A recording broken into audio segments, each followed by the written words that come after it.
Good morning. Good morning. Nice. Good job, guys.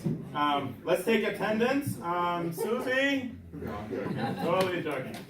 Guys, thank you so much for coming. As you know, at Mastermind, we just really try to get entrepreneurs, business people, anybody who's just looking to become more than mediocrity together for that purpose. So that's a good cause, yeah?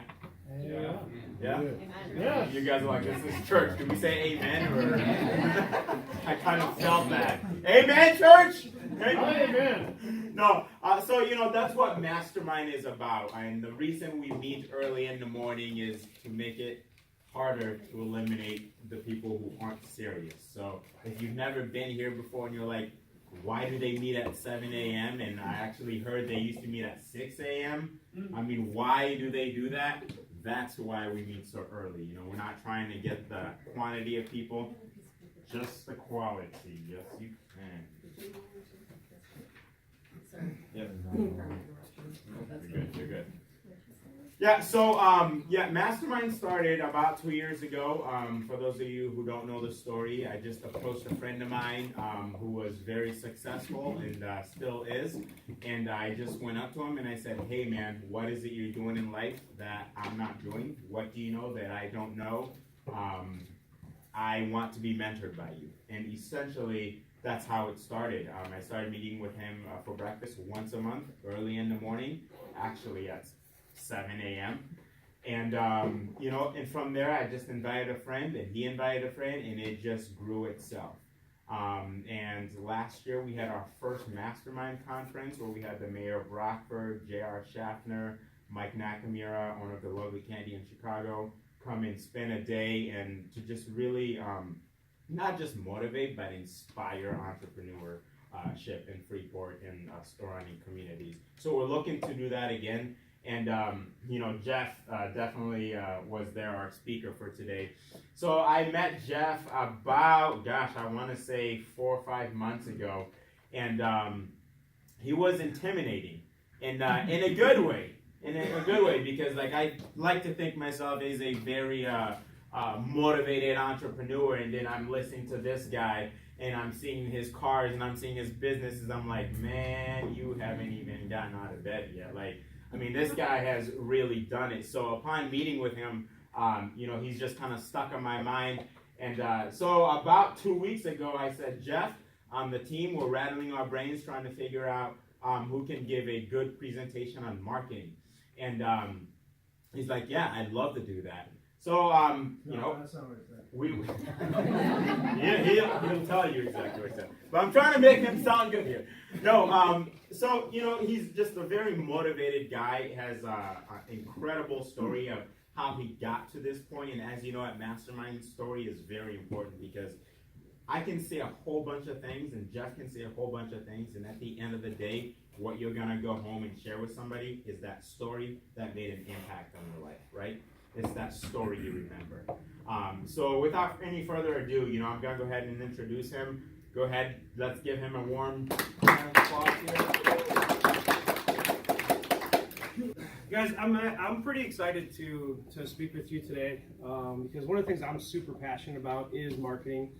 And I've been to a couple of the events that eMark held, and I kind of got on him on one of them because I said, most of the people that I think are probably sitting in the audience are either they don't own a business yet. So how many people in here don't own a business?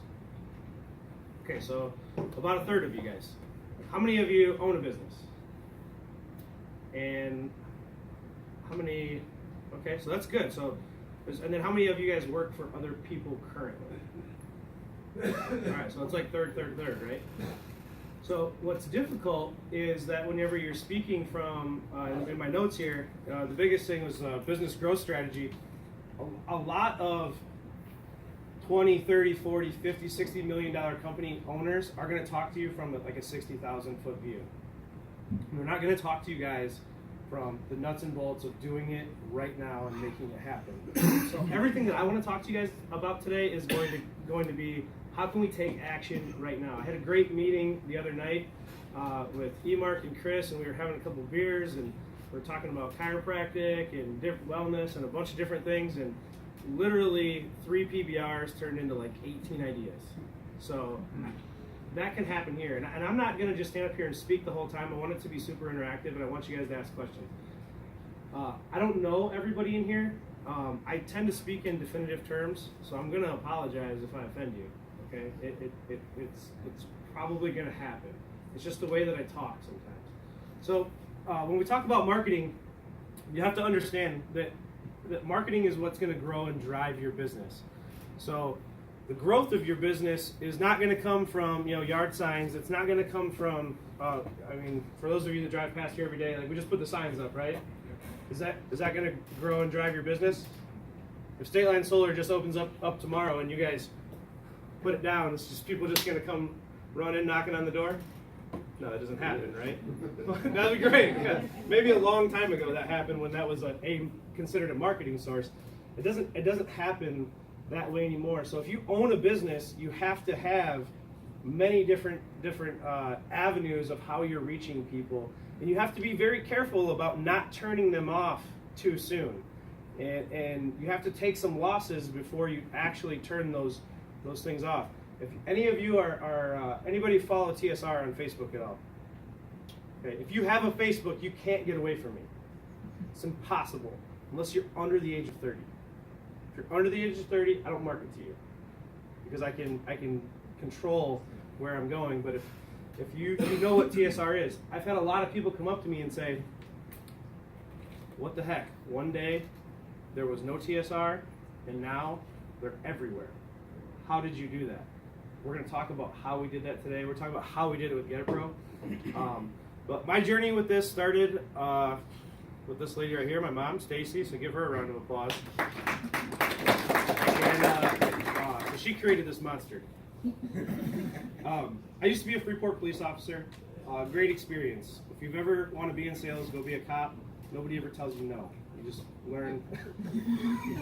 You just learn naturally to never get told no. So when I left the police department and I was looking for another job, I saw this ad for Erie Construction Midwest, and they were a home improvement company. I had no roof. I still don't know how to use a hammer. I own two home improvement companies, and I've never installed any of the products except for the coatings that we have. So I don't know, roofing, window, and bath company that went from pretty much 0 to 20 million with my business partner Chris.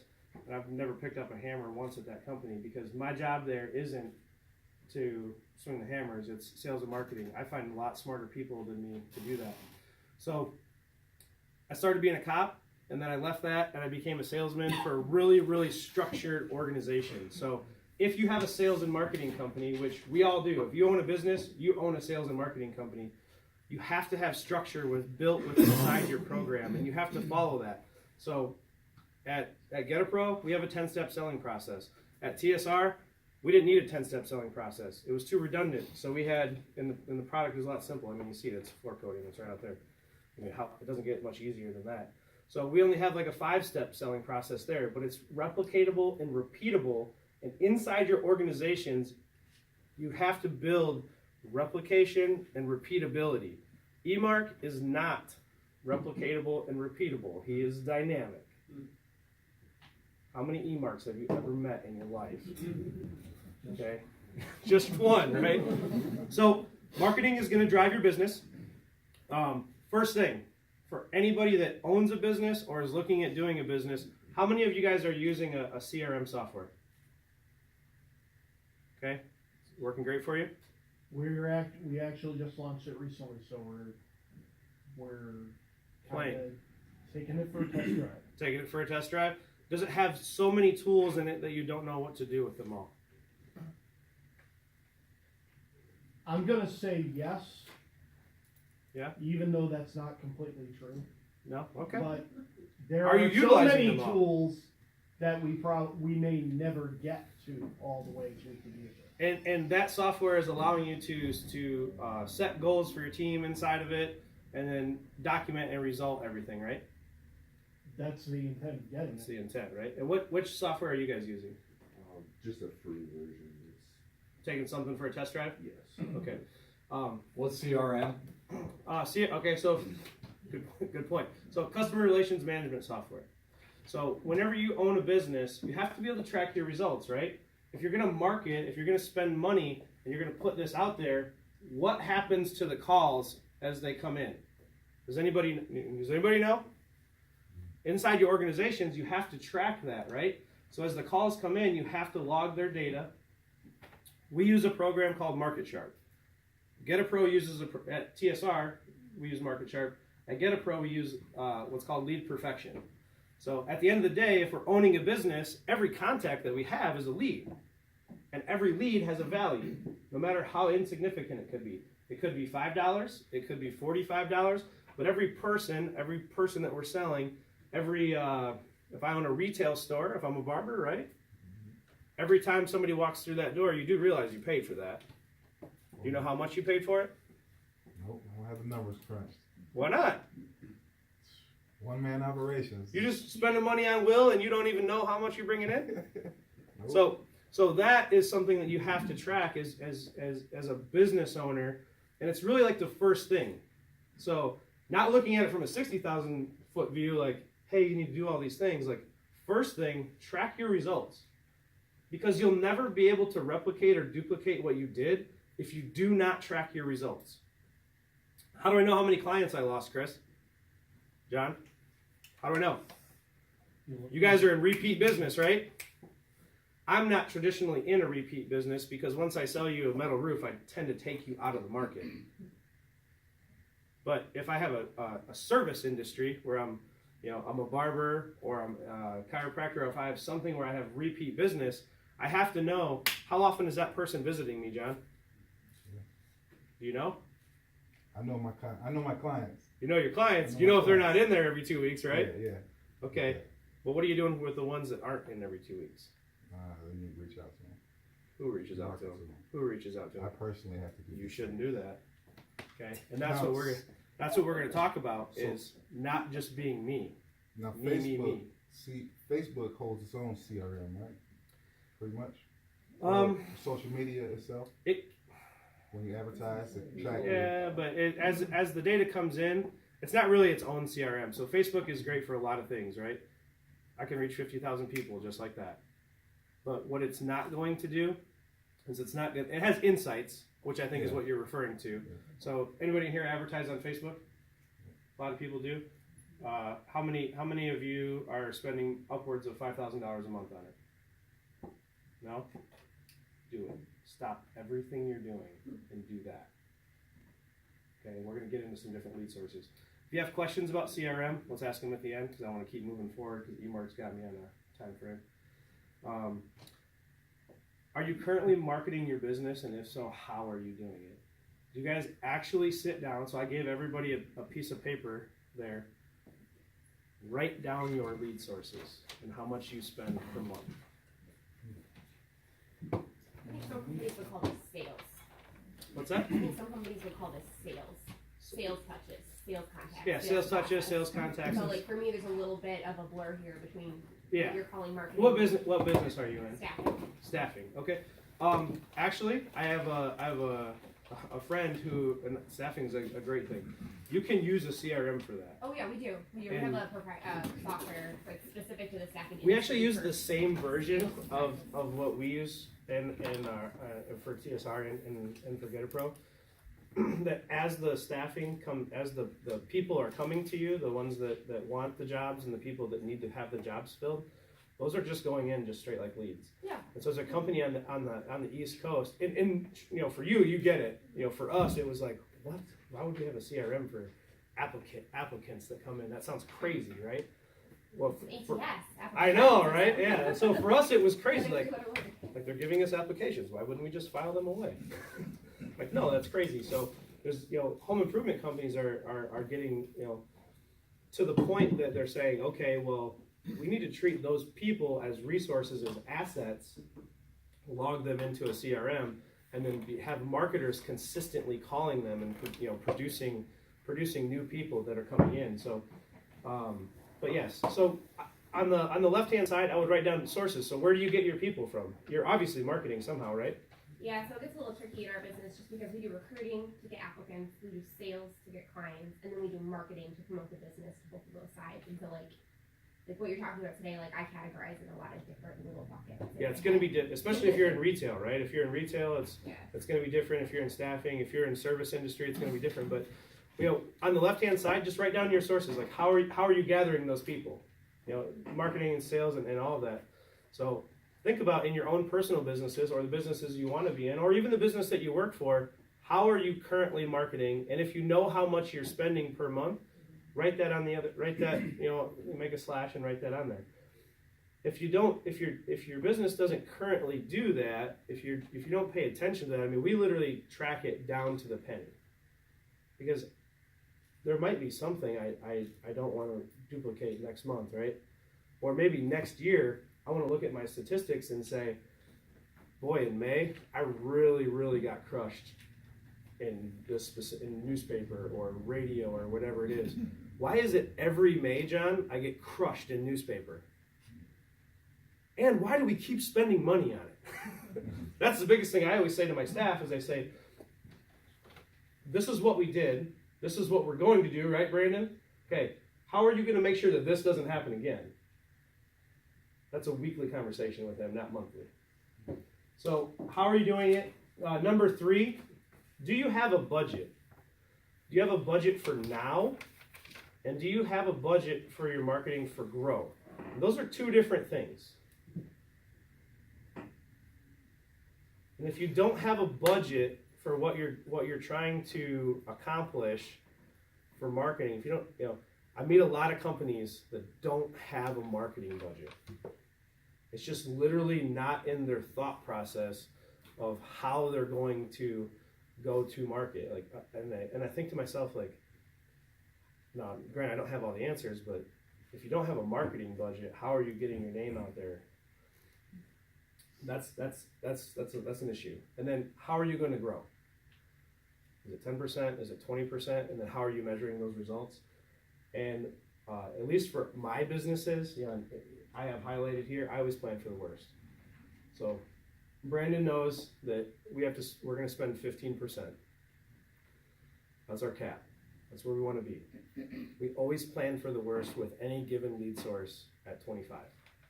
Because at 25, that's our pull-out point. Like we say, hey, this is not a viable lead source. There's no way we can continue doing this anymore. We're going to have to shut whatever this is down. Okay. So a couple of lead sources that we use is web-based sources. So I'm sure a couple people in here do search engine optimization. Anybody got sold the farm by a company that said they're going to come in and light the world on fire with your search engine optimization? Anybody have that happen to you before? Get the emails every other day. Get the emails? You haven't been on one of them yet? No, I pass on them, but I get them constantly. Okay. And what are they telling you in the emails? Everything you just said, they'll light the world. Promise you the world. Promise you the world. Okay. Be very, very careful with your search engine optimization people that are going to sell whatever it is that they're going to sell you.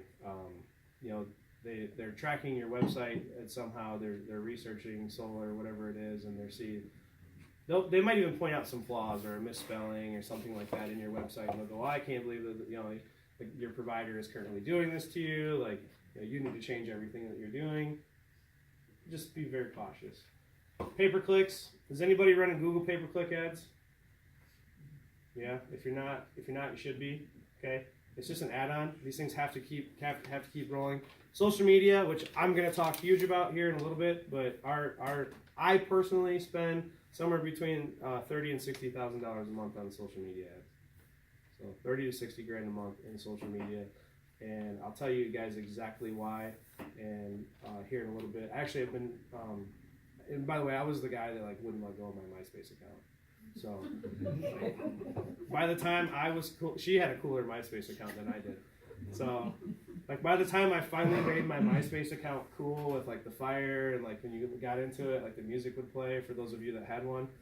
Everybody was on Facebook, and I'm like, I don't want to change. I just now nobody some people don't even remember what a MySpace account is. You never had one. Oh, I did. You But did? Did you have the cool fire on it? No. No? I think I put a picture on it and some words, and that was. And then everybody jetted to Facebook, right? So I was that guy, and I've caught myself being very reluctant to go to Twitter or Instagram, YouTube ads, and I literally 6 months ago I was like, stop it, Jeff. Like this, Facebook someday will be the next MySpace. Like we have to, granted they monetize everything substantially better, but you have to be able to look outside the box, and social media will be a huge thing that we're going to touch on at the end. Pre-roll videos. Who's doing 5, 10, 15, 30-second pre-roll videos? I know you are because your brother does it. Anybody else? Does anybody else have an on-staff web content creator for you? You do? Okay. We're a dedicated marketing person.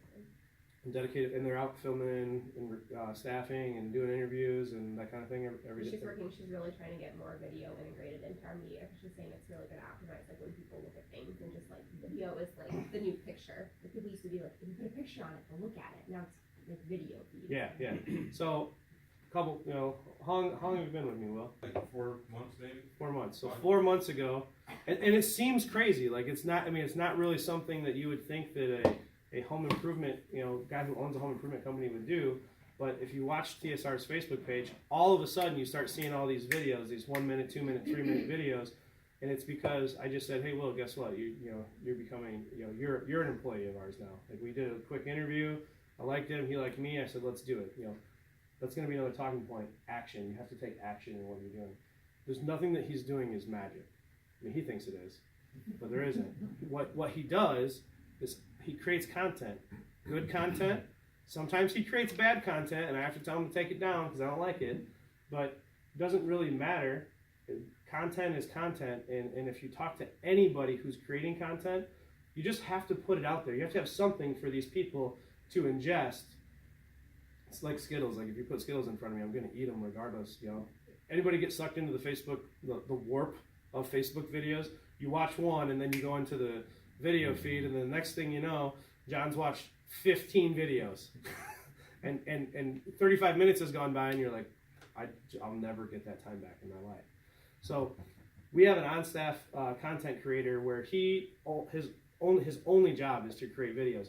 He's going to take this video and he's going to chop this video up, I'm sure, into numerous sections, and he's going to post them all over the place. Okay? So if you don't have some type of video content creator that's working for you, or you're not pushing towards getting yourself acclimated with advertising with 1, 2, and 3 minute videos, I strongly suggest you guys to do that. Because like you said, pictures were great 3 years ago. They're not anymore. They just don't work. Okay. Third-party lead sources. In our industry, we have what's called third-party lead sources. Has anybody seen an ad on TV for Home Advisor? Okay. Does anybody know what Home Advisor does? Yep. What do they do? That you pay for them to send you leads. People go to Home Advisor, it gives them maybe 3 places to call. They call those places, the person picks up, answers, and then they get charged for that lead. They get charged for the lead. How much does the lead cost? You're familiar with it. You must have a dollar amount that you're paying. Is it around $50? Maybe it's higher. It depends on the product, right? Yeah. So if you have, like gutters, I think are like $30, and I mean there could be they could get you for a client. What are you using it for? What product line? Oh, I'm not using it. You're not using it? Okay. No, I work with people who use it quite frequently. Yeah. Home Advisor can be very good. Third-party lead sources can be good. There's a new company that angel investors dumped a ton of money into. It's called Porsche. Lowe's gave these young kids millions and millions, and like $100 million in Porsche.com. Okay, and they really screwed up like the first 2 years. I mean, it was like Tesla. Like they were burning through cash and trying to generate leads for home improvement companies, and it just wasn't happening. After almost running out of cash, because of course, as many entrepreneurs know, when you get down to the wire and you don't have any money left, that's when you kind of have to make things happen. They finally have started to come around. So we have Porsche, we have Home Advisor, we have another company called Modernize that we get third-party leads from. And all those guys are doing, again, just like Will, they're not doing anything magical. They're producing content that people are clicking on, that is driving them to some type of site that's they're putting data in, and then they're filtering it back out to the other companies that don't have that. Why do I use it? Because I know that I don't have the reach or the resources, even though we spend, somewhere between $150,000 to $300,000 a month in marketing. I don't have $100 million angel investor sitting behind me. I'm pretty sure I could probably get the same leads if I had that, but at the end of the day, there is people out there that can do it better than you, and you have to recognize that. And I'm sure in any industry, I did a really short stint in the insurance industry to realize I didn't want to do that for my life. And they have their own third-party vendors that they get leads from. So pretty much a lot of industries have that. Car dealerships is a huge one. I mean, car dealerships end up putting BDC departments right inside the dealership, where they're just they have an internet division that's just churning leads all day long. So it doesn't matter what industry that you're in, you can create and produce exactly what I'm talking about right there with the third-party leads. Banner ads, I don't know. I'm not a huge fan of them. I think that they can work, but if you're doing banner ads, and you're having success with them, congratulations. If you're not, I told you so. I will do some, periodically, but just not something that I traditionally like to do. Big one that we've had a lot of success with. Is anybody geofencing? Anybody? No? Does anybody know what geofencing is? Yep. Okay. What is it? You Get all the answers. Longitude, line around a business. It's an invisible fence. You want to make sure they make it tight around that business so you're not wasted. And every time somebody crosses it with their smartphone, not every time because they're going to buy so many impressions of it, but they get hit with your ads. Yeah. So, I own a home improvement company, right? What would be a great place to geofence? Menards. Around here, it would be Menards. And I think you can go outside of it a little bit to the parking lot, but But you can't walk where you want your geofencing. You just walk Yeah. around the paint department and show you where I want it to be. Yeah, exactly. So if I was That's the next step. if I was a painter, that would be something that I would do. But you can literally use that for anything. So you have to think about where are my clients coming from? Who are my clients? For starters, have you built a client profile? Have you guys built a profile of who exactly you're looking for? Yep, and geofence them everywhere. They're just getting followed around by State Line Solar all the time, right? So, and I'm sure that has income requirements and home ownership and everything. If anybody that's running Facebook ads noticed that Facebook took off a ton of things that you could attribute to your audience, right? Did anybody notice? Did their audience? They got a notification. You should have got a notification in August, roughly early September, that Facebook got sued and Congress had them in there and all that. But they took off a bunch of search requirements that we could do. Attributes. Right? Attributes, I think is what they call them, right? Did anybody get the notification that you can't use those anymore? Biggest one for people like us was home ownership, right? Kind of a big deal. If I want to sell you home improvement products, I kind of need you to own a home, Chris. It's kind of a big deal. You would. It's kind of a big deal. So you can't sell roofing to the guy who's running the house. He's not going to have. yeah. So when they took that off of there, I was like, oh my god. Now I got to figure out another way. So now I have to go. I have to find people that are truly real estate. I have to go the roundabout way to collect my homeowners by different attributes that they are searching for. So it became substantially more difficult to do that. So those are internet-based ones. The next one is what we call active or outbound lead sources. Guys, these are a lot harder. They're a lot harder. They require people like Brandon, people like Will. The first one is home shows. So does people here go to the Stevenson County Home Show? You're the only one? Yeah. So this that we're sitting in is actually brand new home show displays that we're mocking up to be able to run through home show season. I don't even know how many home shows we have booked for Get a Pro, but I'm pretty sure it's like 2 a weekend all the way through April, and it covers from St. Louis to Des Moines because we run a really heavy bath program. Well, the jacuzzi baths were sitting out there. We run a really heavy bath program between Kohler and Jacuzzi, and so those draw us out there. But home shows are super labor intensive, they're super time consuming, and they're very costly because the home shows have figured out that what they used to charge you guys $600 for a booth, they will now charge you $1,200, depending on the location and the venue and all that, and the amount of people that they're getting through there. And so not only does it cost you, and not here locally, guys. So if anybody knows Jen Shepherd, their rates at the Stevenson one are super reasonable. You start getting into places like Madison, Bloomington, the Quad Cities. Now all of a sudden your rates that were $600 2 years ago magically became $1,500 for the same size booth space. It's pretty wild.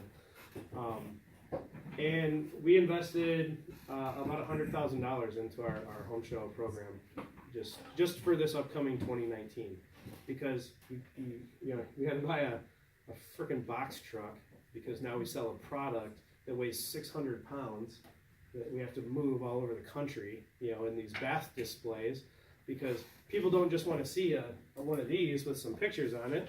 What do they want to do? They want to see it, feel it, touch it. They want to stand inside of it. They want to sit in it, close the door. I mean, sometimes I think if I let them fill it up with water, they'd probably do it. And they would. It's crazy. So you can't just be internet based. You have to get yourself out there in certain shows. I'm doing free haircuts at the Stevenson County Home Show. I used to. Used to, yeah. Work out? Not the home show, a lot of other places. Do anywhere. Anywhere there's people. Yeah. All of us are looking for is attention, right? We're all just seeking attention. We're like Jackson, my son, he's 4, my daughter's 7. He's always looking for attention. She never has to look for attention, she always has it. So it's just all business owners are looking for attention. Events, go ahead. Do you find those fruitful then in terms of like ROI or getting some viable leads out of it? Home shows? Yeah. Absolutely. So, but you have to do them right.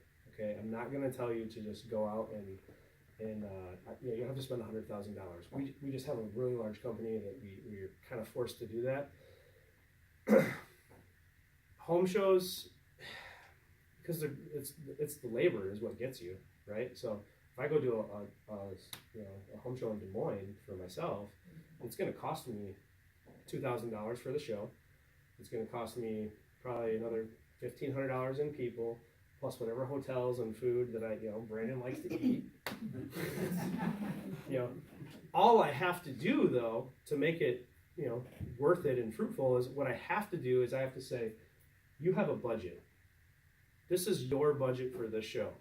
And if you don't come back with X leads, and we have ranges depending on the show and depending on the product between $75 and $150 of raw contact lead. You don't come back with X, we're never doing that show again. So I would make sure if you want a job moving forward and you want to go to that show that you bring back X contacts. He always does. That's why he's still here. So shows and events are a great thing to do. So you just make sure that your stuff is nice. We've run a home show program that has probably been the most half-ass program. It's embarrassing how half-ass we ran our home show program and still had success. So they work out really well. And in the wintertime, that's typically what home shows are. What are people doing? Where are they at? Trapped in their houses. They're just looking for a reason to get out of there.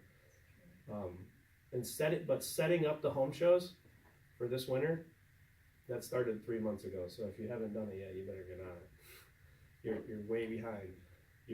Most of these shows actually book out. For vendor wise, they're booking out 6 to 9 months in advance. And unless you have some clout and a big checkbook, they ain't letting you in. So you have to get with it. Events are a lot different than shows. You just want to be where people are at. Lena Fall Festival, we had a really pitiful booth. My mom let me know that. I explained to her we have an office there. I don't need to have a big booth at Lena Fall Festival, but it attracts a lot of people, and she said it looked bad. That's okay. I'll set it up next year. Yeah, she'll set it up. Yeah, how's Next that? year I'll check it out. Yeah, you didn't even see it because that's how terrible it was. I was busy working. Yeah.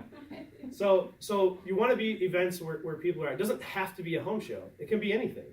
I mean, I've thought about just setting up in the Menards or Walmart parking lot. I mean, you want to go where people are going to be. There's all kinds of events, farmers markets, things that you guys can do. It's not always going to be applicable to every industry that you're in, but you want to get your business out there in front of where anybody's going to be at. Retail spaces. We're very fortunate because Get a Pro is the company that it is. Sam's Club has invited us into their SFI program, which SFI means sell, furnish, and install. So if you walk into a Sam's Club in Rockford, Dubuque, Peoria, Davenport, if you go into those Sam's Clubs, you're going to see a booth there that says My Home Renovator on it. It's not My Home Renovator, it's Get a Pro. So in all that whole space, that whole 25-foot booth is our business. So you want to talk about a show, right? Sam's Club is a goddamn home show all day long. There's people running through that business all day long. And how many people walk past you every single day there? About 300. 300? I bet it's higher than that. I bet it's 500. When you're on break is when you miss that other 200. So there's probably 300 to 600 people, depending on the store that we're at. Dubuque is a lot lower traffic. The other ones, are probably seeing Davenport. I know sees 500 people a day. So if you can imagine all of these people walking past your business every day. Now you guys aren't going to be able to get into every single one of those, but what you can do is you can find a retail business that is close to what you are and ask them to just set up a stand. It's not a big deal, You'll be surprised. How did the newspaper guy get into Cub Foods? Does anybody know that? No. Sometimes there's a DirecTV guy in Cub Foods. Like, don't you guys ever wonder, like, when you're walking into a grocery store, like, why this guy is in there? All he wants to do is he wants to be in front of people. And I sit back and, I'm like a connoisseur of marketing, so I'm sitting here taking this content in and I'm saying to myself, I'm sitting over by the bread watching this guy over by the potatoes and I'm like, he's actually selling newspapers to people who don't want them just so that he'll get out of their way. Like that actually happens. So be in front of people.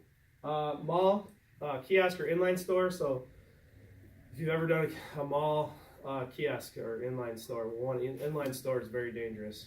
You walk into the mall and you see a lot of these places are vacant. I'm actually surprised this year at how many inline stores, when I say inline, not the guys out in the middle, the guys actually with storefront space, are vacant or have left within August, September, October, left their inline stores prior to November, December shopping season. What's happening? What's happening in the world, guys? Amazon Prime member. Yeah, exactly. So if they're willing to leave their inline store space before the busiest time of the year, that tells you something. Like, you couldn't borrow money from somebody to stay in business for the next 2 months to keep your business open so that you can, in the busiest time of retail space. If you couldn't do that, that's an issue. You see big companies like Bergner's and Yonkers and these places going out because they just can't compete. They're like the Blockbuster. Like, I used to work at Blockbuster here in town. It was like one of my favorite jobs. You guys know we didn't make any money on renting movies. How did we make money? Late fees. We didn't make any money between the cost of the movie and renting it out. And I know you're thinking like $25, for the movie, and then we rent it out 5 times the movie's paid for. No, they had a ton of costs associated with that. Even if they got a good deal on them, they made money on the extended viewing fees. So whenever I was there, you guys probably heard like the Movie Pass and things like that come out, and then Netflix was like just starting. I remember being in a meeting with the managers and the executives of Blockbuster, and granted, I don't know how the hell I ended up at the meeting. We just had a big like Midwest region meeting, and they were laughing at Netflix. They were laughing. They were like, "We can't believe these guys are trying to do this thing. You can't even download a movie. Like, the movie files are so big, you can't even stream it. It just like cuts in and out. Like, that's never gonna last. You know what we're gonna do to beat them? make them go out of business. We're just going to get rid of late fees. And I was like, it's my favorite part about this job. There's nothing better than somebody coming in and trying to rent a movie, and you're like, ma'am, it'll be $29.99 and extended viewing fees. And then just to watch their reaction. I would let them blow up. I would let them completely implode, and then I would bring it down to $15, and then they would pay it, and they would move on. But that's how Blockbuster made its money. But I thought it was, when you talk about marketing, how a company the size of Blockbuster was able to go out of business because they were ignorant to the fact of the way the market changed. And when they finally got hip to the idea that Netflix was taking over, Hulu was taking over, they tried to go with their Blockbuster Online thing, and they couldn't do it because they didn't have any content. Okay, so back to mall kiosks. If you're able to do mall kiosks, especially, I think staffing would be a great one at the mall. Do you guys do anything like that?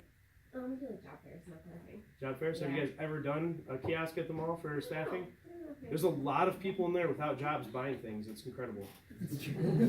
Like they're just in there, like why are you? You don't have any money. Like what do you?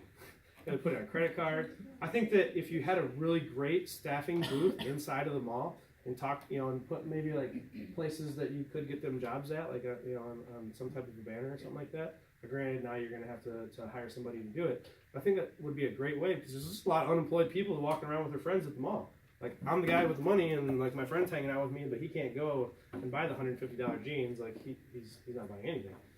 So I think that being where people are at and in front of, like, what's your radius?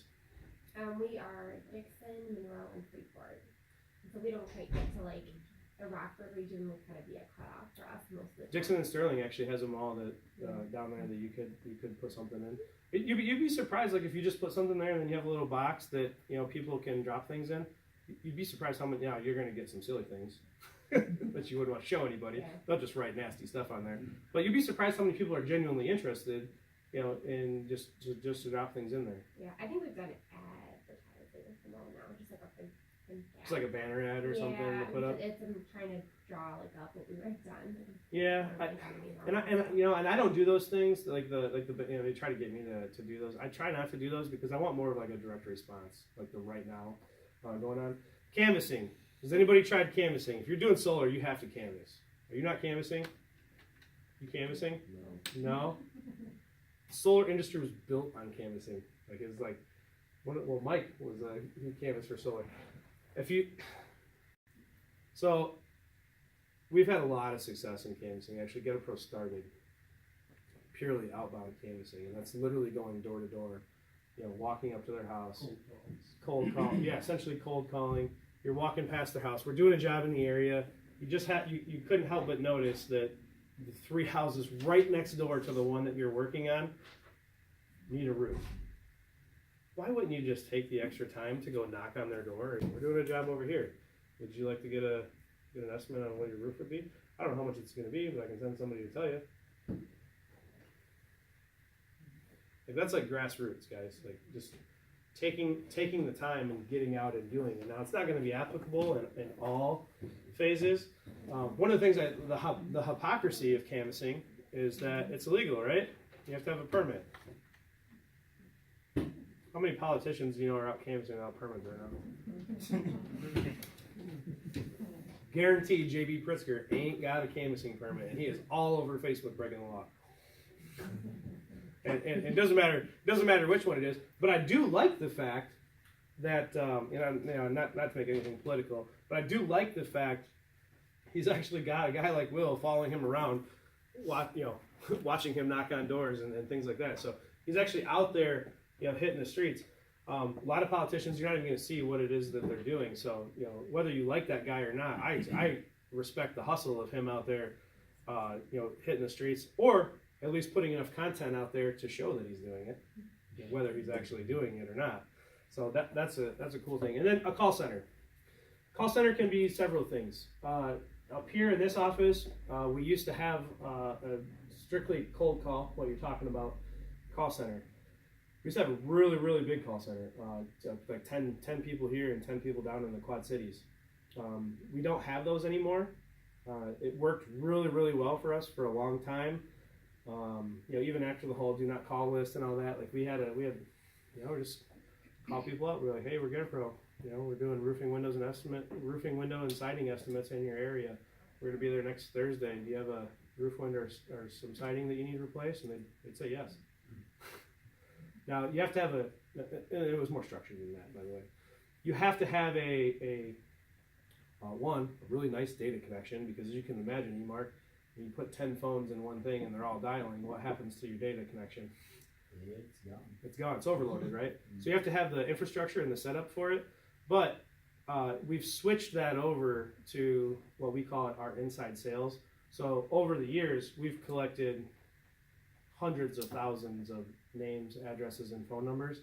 And our inside sales team, that's all they do is, you want to talk dialing for dollars, essentially.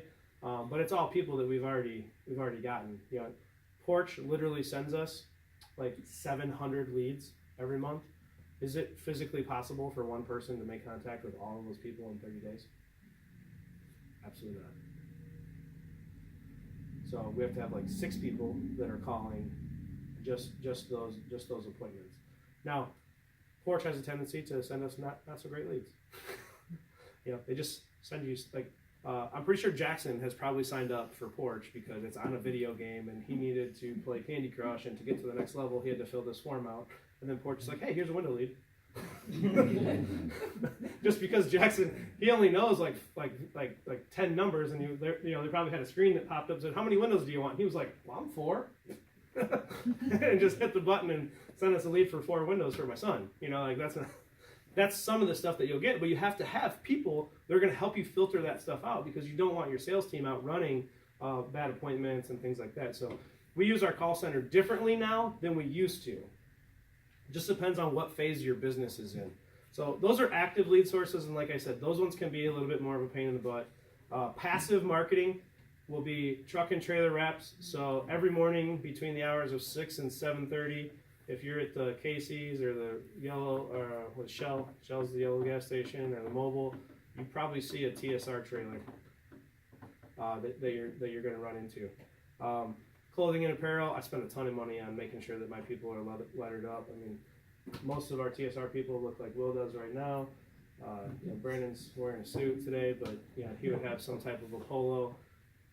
Just put it out there. I give it away for free sometimes. And why not, right? Don't you want everybody to just have a shirt that says State Line Solar? Walking billboards, just advertising for you. It's really not that I mean, it can be expensive depending on what you buy, but I mean, you can buy cheap shirts that have just regular vinyl on there. You guys could do it for FHN. I mean, there's a lot of people that walk around with FHN shirts that are having it. And then billboard and signage. So signage is super important. Billboards, I do them just because I like to see my logo on there. I don't know how many leads it actually gets. But the last thing, to get to my last slide, so is if you want to waste money. I spent millions and millions of dollars on advertising on TV. And if you'd like to go down that route, I'm telling you not to, okay? That might offend some of you if you work for a TV network or anything like that. Has anybody done TV advertising? You grimaced. Not yet. Not yet? Are you getting ready to head down the road? I'm actually work for a television station. I know. You guys got to get real. I told you I was going to offend some of you, okay? But I have a client that's been on with me for 8 months. They are a chiropractor. Yep. And they have gotten over 40 appointments booked from their television, which is rare for a chiropractor. I have people. And what was the cost? They spent $900 a month. For how many months? For 8 months? They were on for 9 or 10 months. They made their money back more than. More than? Yes. Because repeat clients, right? Have you done ads where you laundry list, or was it very specific and focused? Because a bad ad won't get you anything. Well, our ads actually got us a lot. What we're seeing, and E-Mark was like, don't say this, like. That's okay. We can go ahead. Yeah. I mean, it's not that TV is in the way that you can do it. In the way that we did it is like we literally burned it up. Like we spent hundreds of thousands of dollars a month for several years, running very specific ads that we were searching for, and we fished all the fish out of the pond that you could possibly fish for a metal roof. All the metal roof fish are gone, for the most part. because we took them all. We sold $100 million worth of metal roofing in 6 years. So that made it really, really difficult because they don't just grow new metal roof fish. You know, you have to procure those over time, 10, 15 years. So that became an issue. But what's happening in traditional media, and I would consider TV a traditional media source, is that your viewership and your attention is getting harder and harder, even on network TV, you know, because sometimes the content that they put out there isn't drawing the viewership anymore, right? So when the commercial comes on, what are people doing? What does everybody do? Fast forward, mute, what? Go on your phone, right? So what we have found, what I have found, not what everybody has found, is that when and I catch myself doing it, even though I'm a marketer, like I like to see the commercials because there's actually Palmieri and Sons roofer guy, like he's on every Bears game. Like I see the ad, right? But then I think to myself, does he have somebody in the call center that's answering the calls as they're coming in? Because if you're gonna run TV, and what you're probably doing for your clients to have success is you're running them at a time where somebody's in the office to take the call, right? Yeah, and I mean, I'm very program specific. I don't do rotators all over the place. It's very targeted, and if it's not working, we switch it up immediately. Yeah, rotators look very attractive on paper. You need to own a program. Yeah, and you're probably running the same ad 3-4 times within said program, minute to 2 minute commercials. I like to run in the news because people don't tend to DVR it. They watch it while they're getting ready. They're too busy to fast forward. Yep, there's still programs in network TV that you can make money on. What I'm saying is that people are diving towards Hulu, Netflix. They're going towards those, and so what's happening with television is the same thing that happened to newspaper. The Journal Standard's circulation rate probably used to be amazing. Used to go to a lot of people. Even you guys don't get the paper anymore, do you? Haven't for a long time. I don't know. Yeah. No. Yeah. So yeah, they're still in business. Okay. And so even a company like a newsprint company like the Journal Standard, so what they try to do is now they're trying to sell you on SEO, media, pay-per-clicks, things like that is outside of the norm of their normal business. Magazines, phone book. When's the last? Who spent money putting that number in a phone book? Don't you do it. I actually had a guy come to my house trying to ask me to put. Yeah, we're all laughing, right? But what's going to happen if we don't stay with the times is that we laugh about the phone book, but the newspaper was right behind it, right? Mm-hmm. Guys, 4 years ago, we ran newspaper campaigns and crushed it. I'm talking 4 or 5% marketing costs, like crazy numbers. Then what do you think happened after 18 months? Yeah. Freaking Facebook news.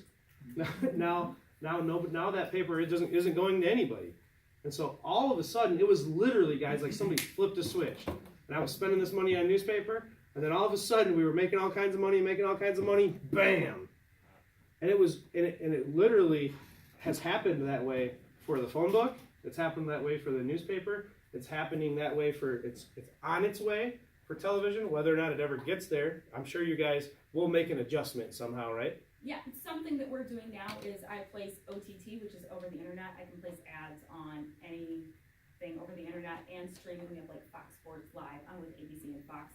And I just had Apple Vacations run OTT, and they tore it up, the amount of hits that they got and viewers. So there's new things that even broadcast is doing to make sure that we catch the streaming audience. Yeah, but in the traditional sense of TV, that's very telling, right?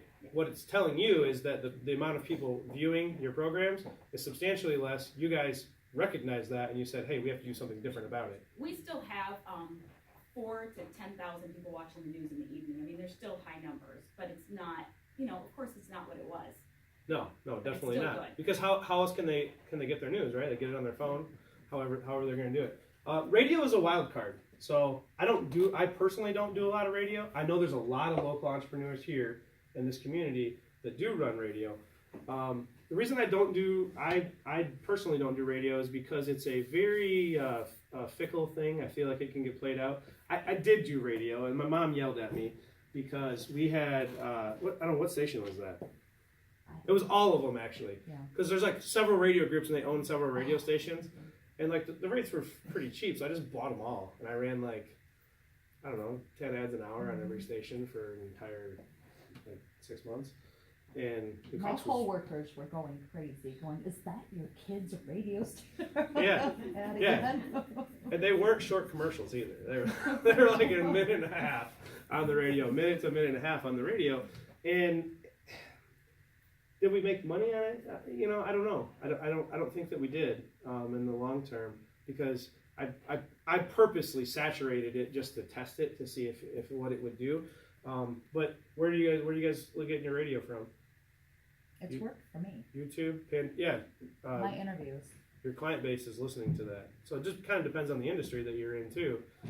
Are you listening to 92.1, 104.1? Yes. I think I'm probably the typical listener when it comes to radio. When I'm in the car, the radio's on.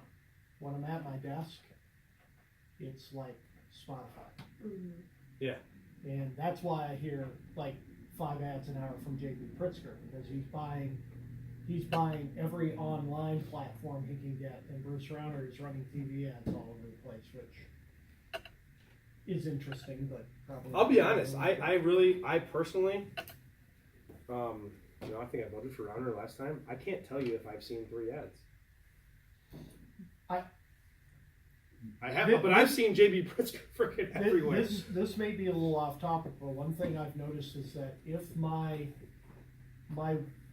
we stream most of our TV, so we have Sling, and if my wife watches an old mystery movie, because she loves Columbo, if Columbo's on, she'll watch Columbo. She's got a thing for that.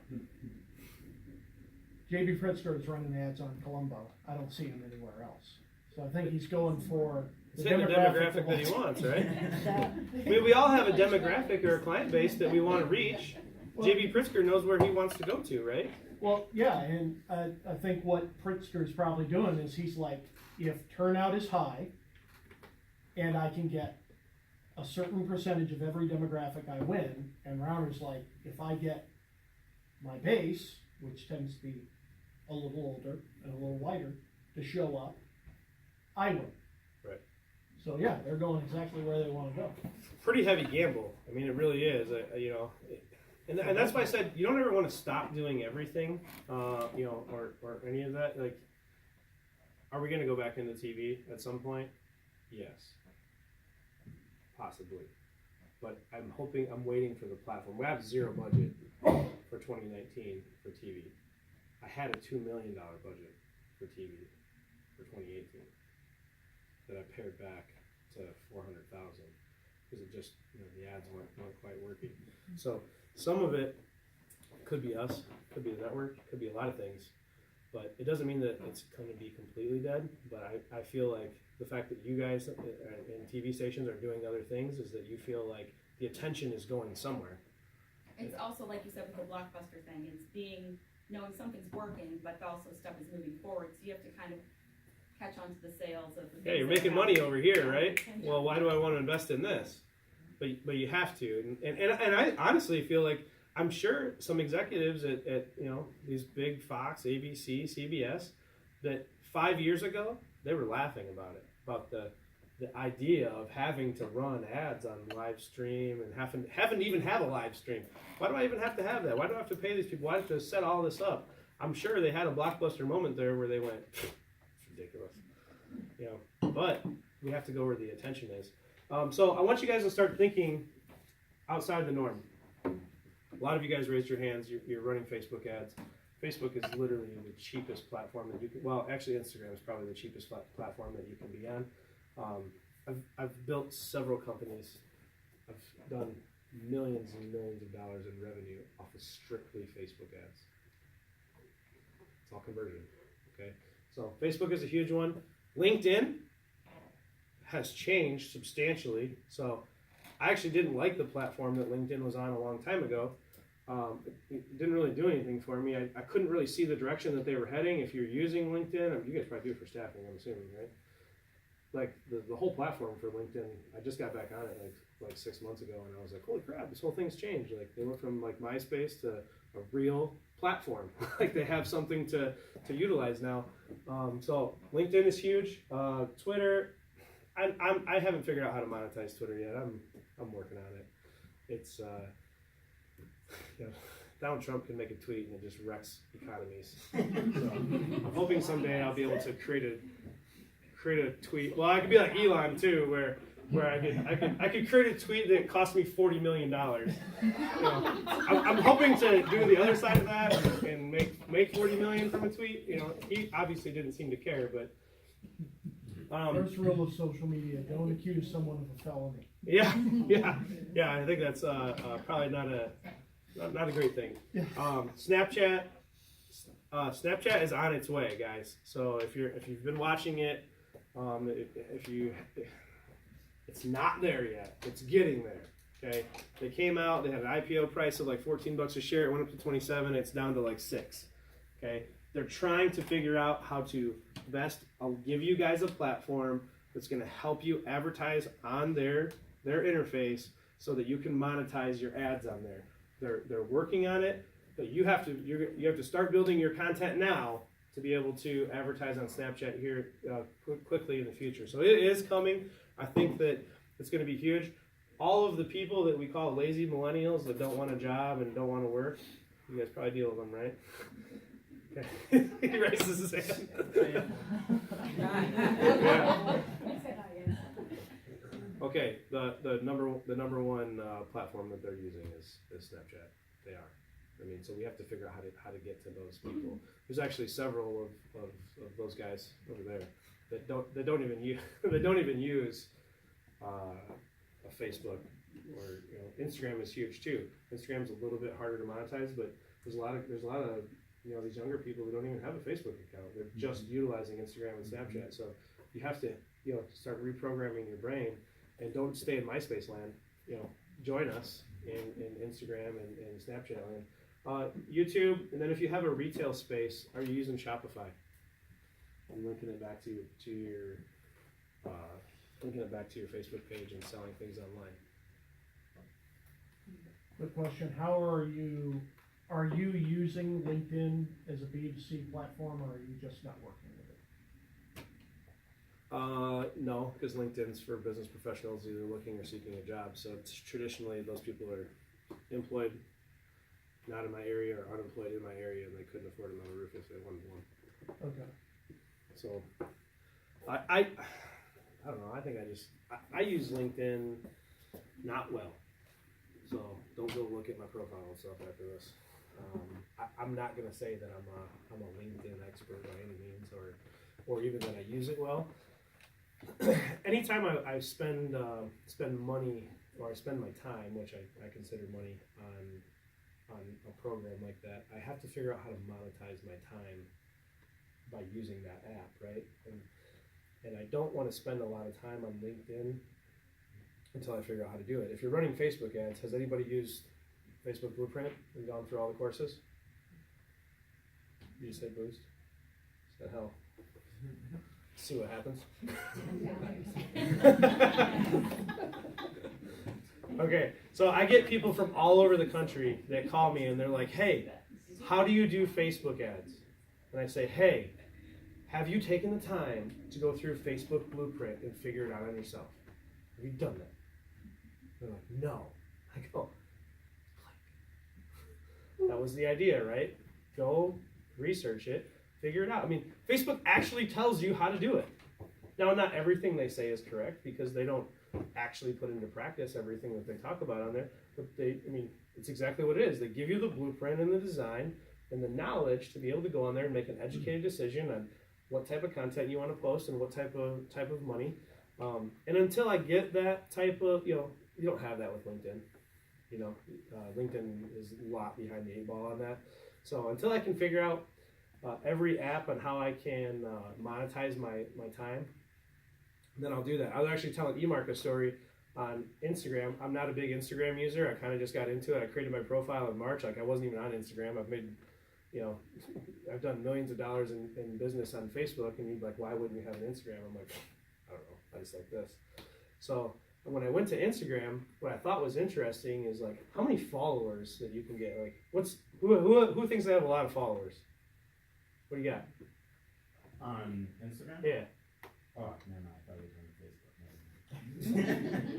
Okay. Does anybody use it and have a lot? How many you got? I have like 500. The 500 followers. It's crazy how fast you can get them, right? So like I made the profile. I wasn't really sure about the platform. I didn't know how I could monetize it, right? So I was sitting there a couple days ago. I'm like, you know what? I'm gonna just post a picture of my Facebook stats, and then I'm gonna spend like $500. I'm gonna see what happens. And I was just like, hey, if anybody else is throwing out some big numbers on their Facebook ads, send them to me. Let's talk about it. Of course, in the comments, right? Like I get all the haters, like you're a loser, blah blah. Like why are you running sponsored ads for this? Like they didn't understand what I was doing. What I was fishing. I spent $500 of my money to go after people who were advertising better than me. So what they didn't see was, and Will sees it because Will's linked to all my social media platforms. His phone's probably blowing up because in my inbox, in my direct messages, people that were actually doing things and doing a good job were showing their numbers, telling me what industry they were in, and telling me how they got there. Just giving me free information. And I was like, okay. So I do one, I do another one. I'm like, now I got like 5 or 6 great ideas, which I think is worth $500.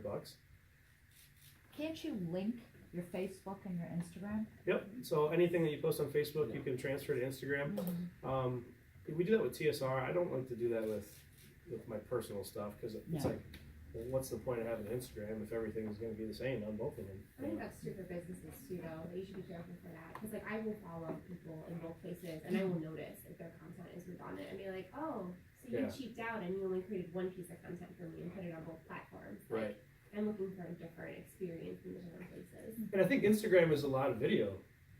I feel like it can be For a those lot of live video. stories, like the live feature, Yeah, live stories. whatever they call it. But like you just said, you're looking for a different experience on a different platform, Yeah. even though you're following the same company on both of them. Yeah. Like you're just expecting this completely brand new company to appear on this app, and you should because they're used differently, right? Yeah.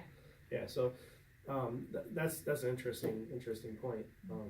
But no, so I was just like fishing, and then all of a sudden, like I turned this complete hater that was in the comment side into like a total fanboy crush on the direct message side, because he literally posted like some BS and then I got to talking to him and I asked him some leading questions and I baited him into giving me the information that I wanted, and then we just got to talking, and the next thing I know, I have this like new friend in Los Angeles. It's crazy, right? So, and I'll be able to lean on him because he was able to build several pages up to 50,000 followers, right? Like he likes Audi RS7s. Well, I just happen to have one. Heather drives it.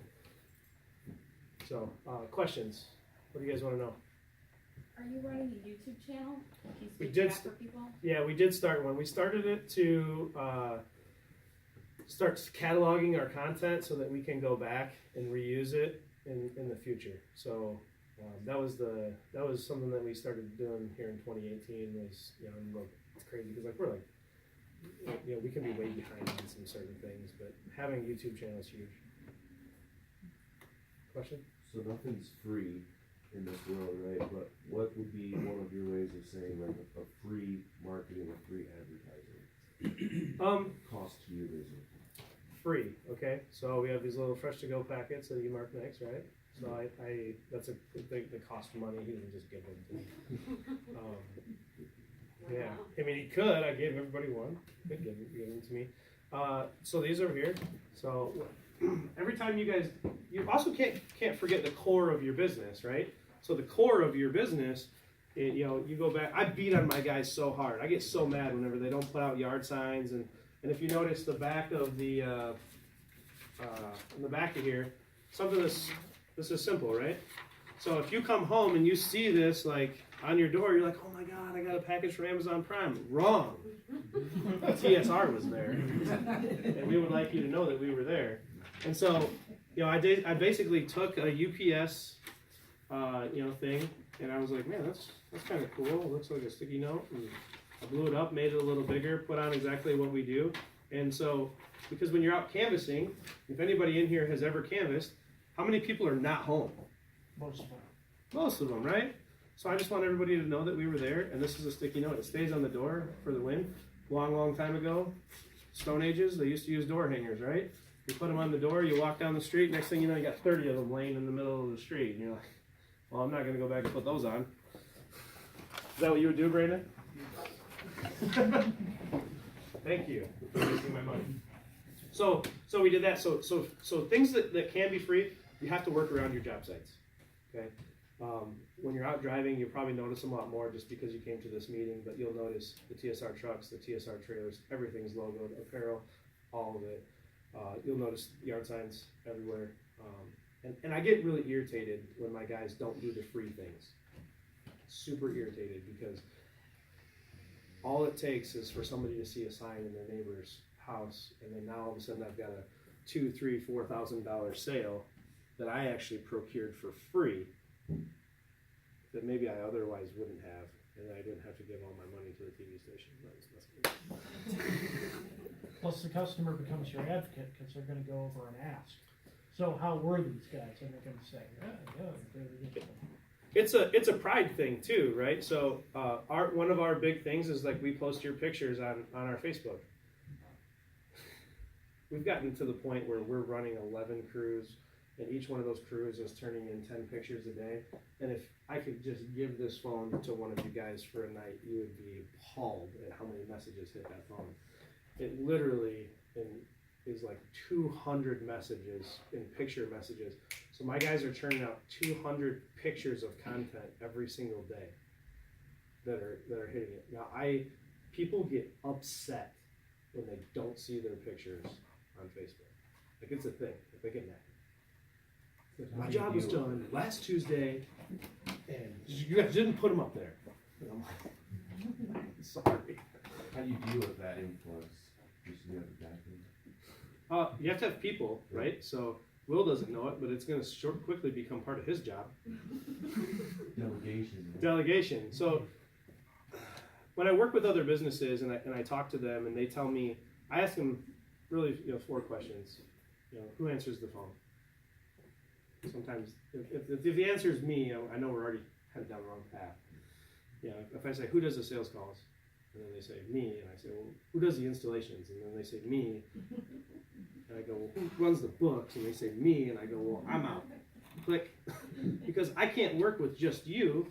If I go and I generate you a bunch of leads for your business, and then now all of a sudden the calls are coming in, but then nobody's answering them, right?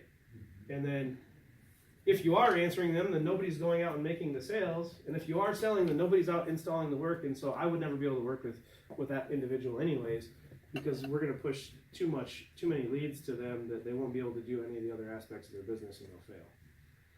So the answer can't always be me. Like, if you're an entrepreneur, you have to understand, like, you can't do it all yourself.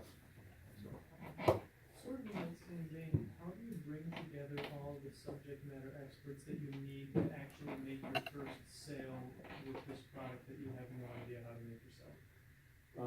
Maybe a little bit more specific, right? Yeah, so you do concrete coatings. From what I've gathered from your talk, you are not the one to pour the concrete yourself.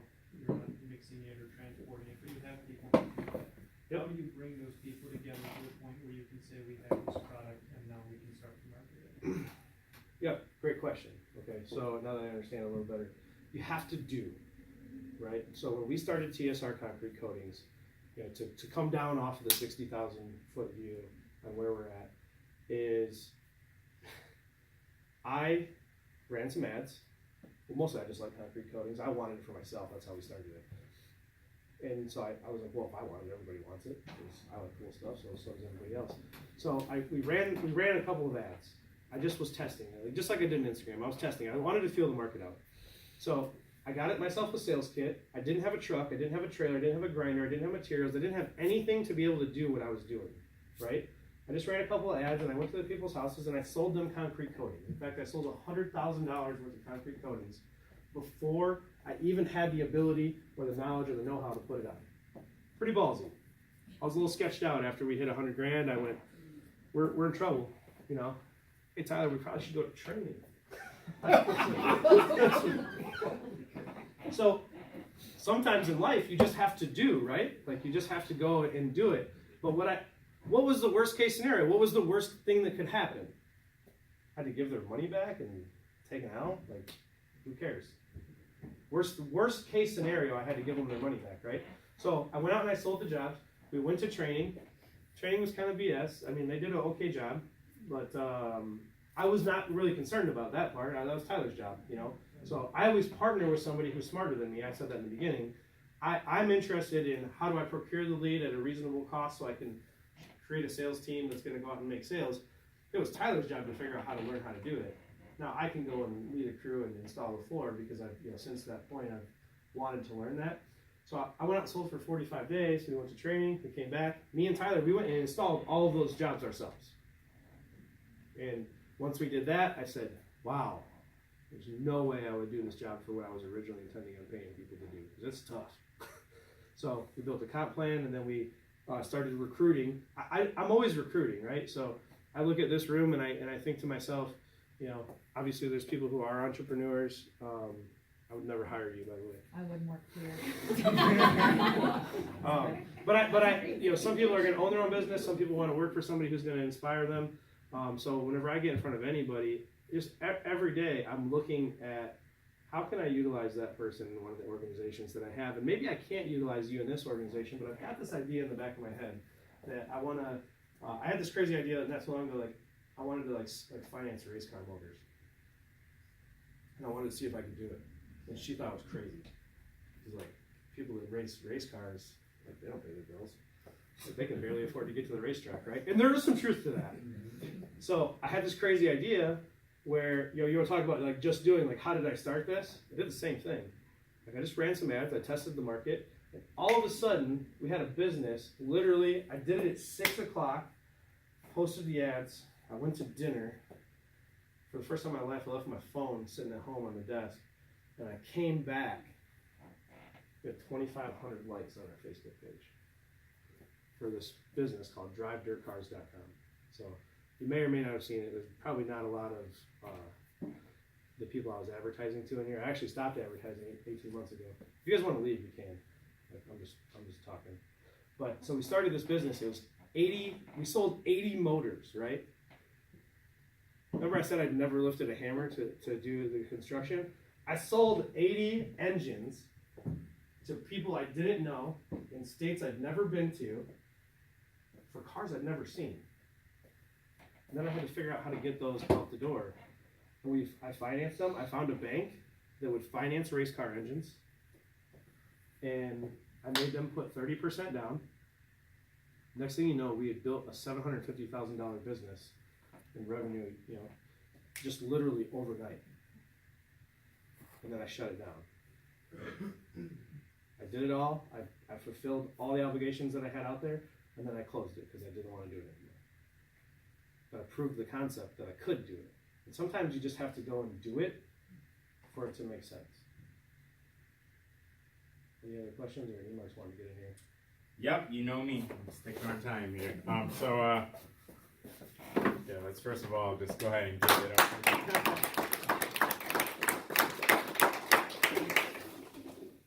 Yeah, wow, that was awesome material. Did anybody get something they can use, apply to their business? Anyone? Yeah? Who wants to shout out something that perhaps was the most impactful thing they learned today? Who wants to shout it out? Anyone? Facebook and Instagram, that's what I hear, and get some help. Just do it. Just do it. Yep. What's the worst that can happen, right? Yeah. I feel like a lot of people are held back by that. Not doing, you know, hesitation is an enemy, is how I see it. You hesitate, and somebody else took your idea and is already running with it. How many times that's happened to me? Where I'm like, that's a great idea that I had. But the next thing you know, it's on Amazon. And you're like, Yeah. Yeah, well, and to that fact, you know, Uber was a thing before we knew it as Uber. It's just the person who thought of it didn't act on it. Then Uber, as we know it, acted on it, and that's why, you know, Uber technically existed. There was actually a company before Uber that did the exact same thing and failed. Right. Did you guys know that? I can't remember what it was called. I was actually just listening to a podcast. Does anybody remember what it was? Okay. They did the exact same thing. And it failed miserably because the user interface wasn't friendly. Well, we're all creatures of ease, right? So Uber just made it easy. They became the largest taxi company in the world, and they don't even own a freaking taxi. So, guys, thank you so much for coming. You know, and as I always try to promote, you know, the power of putting yourself out there and not being afraid and acting. So, you know, you've got these people right here. If you can't just go up to them and introduce yourself and say, my name is so-and-so, what do you do?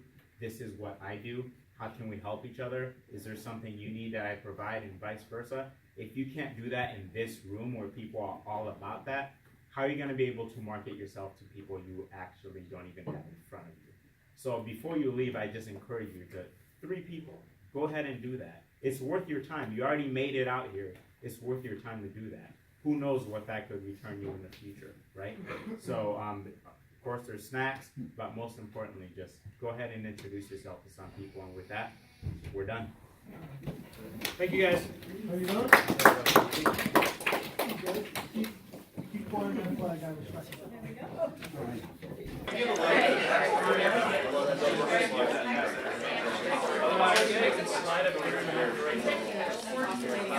That's why I always prefer.